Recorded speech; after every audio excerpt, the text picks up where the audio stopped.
Greg, I'm asking you as a fellow content creator slash part-time wrencher on his own vehicles. Worst job. So, like, obviously, tracking down the CEL on your current car was a pain in the ass.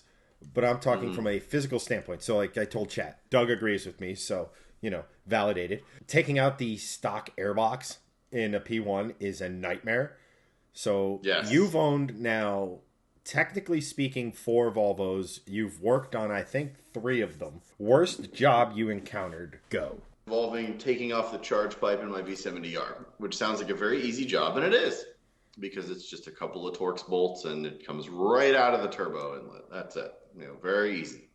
However, one of the Torx bolts was stripped, and I didn't realize that until I actually got into it and was like, ha ha ha, oh, that's unfortunate.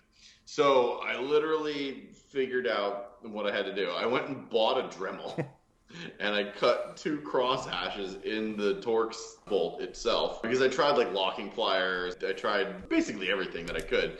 So I went and bought a Dremel, cut two cross hashes in it. Then I got a breaker bar and I got a Phillips head bit on there with an adapter because the breaker bar was huge. So I got an adapter to a smaller adapter to a Phillips head, and I cracked it. And there's video evidence of me cracking it. The original Shifting Lanes channel, way back when we had our first project V70R, which was back in like 2017. I cracked it, and I was just like, "Oh, this is awesome!" And I like.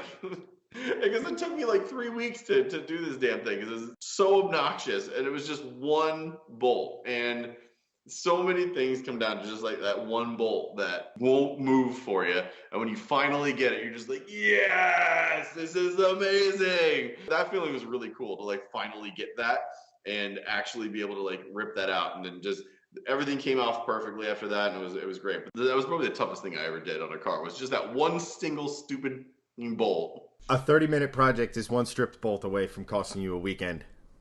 Correct. You've also so you've seen the meme as well. It's not a meme. It's you work on cars. You quickly figure that out. Andrew, it's so fun when small projects go sideways. Fun, you say?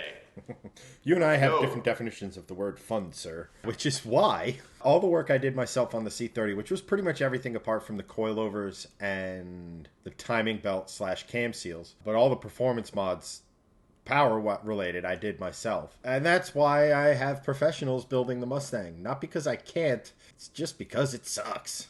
And what a lot of people don't really realize is when you're filming yourself working, you could take a job that you would take an hour usually, or if in Greg's case you're doing a simple job like replacing the wheels, and typically it's a 3 hour affair. When filming, you can almost double that time. There's just constant stopping, reviewing what you did. There's so many different types of things that slow you down. And the main reason I don't do a lot of the work on my own cars anymore is simply because I have to get this stuff done in a night. I can't really have a car sitting in what is our maintenance shop's garage because obviously they need to move about and everything. Everything needs to be finished in a week or in a night, I should say. So there's a lot of pressure, and then like it's just not ideal. I mean, let me put it to you this way: like I thought about doing the header and the headers and the intake manifold on the Mustang myself, until I realized that you have to remove the steering rack, do at least one of the motor mounts, just to get the headers out and in on the Mustang. Woo.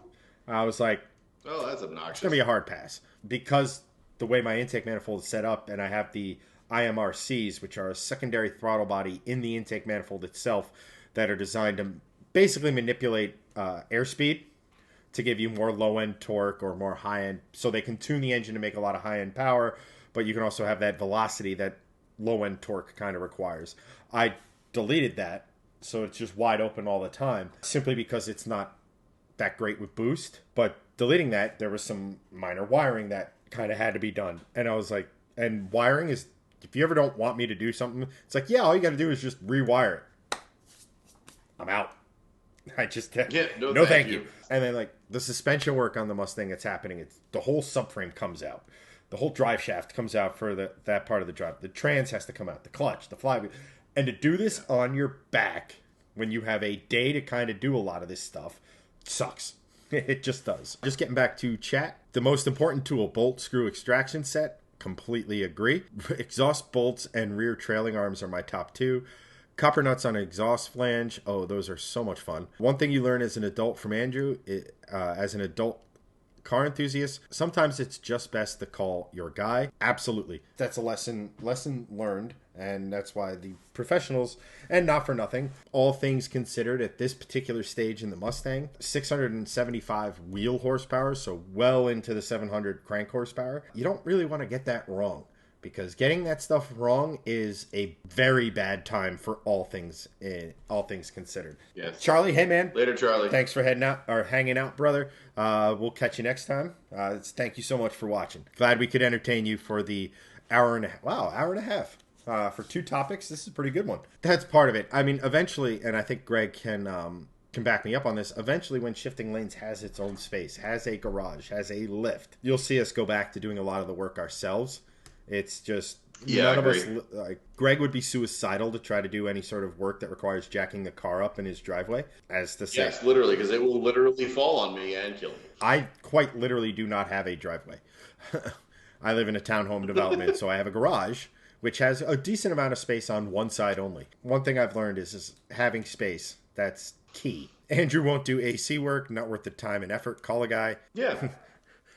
I mean, there are certain things that you just don't want to work on in a car. AC is a good example of that. And not for nothing, there's the whole AC stuff. You got to deal with disposing of chemicals and things like that. Forget it. Other people are much more well suited for it. Exactly. Doug goes, as in AC work, as in removing it for more power. Fun fact. More purrs. Fun fact. P1 T5s do that on their own. They have a self-clearancing clutch pack in the AC. Drive it really hard and wear them out. As well. Yeah, we did actually find that out when we were down on the Dragon. I remember that. Yeah, and it was 95 degrees, and I had no AC the whole time. It's great. I was right there with you. I was like, why is my AC not working? Still awesome. Windows down. Me and the parking authorities don't get along